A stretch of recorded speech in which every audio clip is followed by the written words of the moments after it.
那配合出现新的进度咯，这国民党校友期表态，因为时间未赴，直接来政党协商。民众党的郭文哲也讲交予政党协商。不过，当日拼连署的郭台铭办公室也讲，和郭文哲的阵营早就伫咧联合作战咯。另外，这民进党的赖清德下晡去到海洋大学演讲，有学生提问说，予校长打动。赖清德是当场强调，来者就是要听学生囡仔的想法。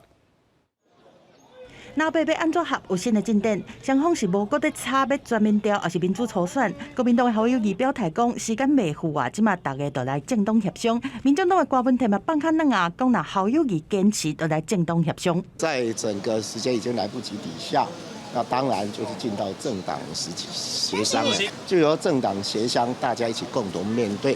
讨论出最棒的合作方式。世界上有时候没有办法100%按照理论做的，所以我也觉得，那不然就政党协商，诉诸政党协商，大家也许我还是相信众人的智慧会超越个人的智慧嘛。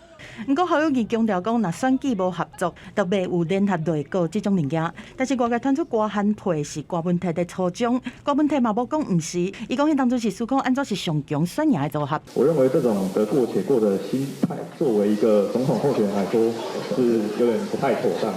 学生要问问题，所做主持人的海大校长柯泰文拍断，赖清德较紧出来讲话，强调就是要听学生的想法。伊嘛回应人员政策的问题，强调要以协用合作主力，因为目前无法度预测。我没有去把未来还可能会出现，而且不知道怎么会出现的能源来源，作为我现在的要解决能源问题的工具，我不会。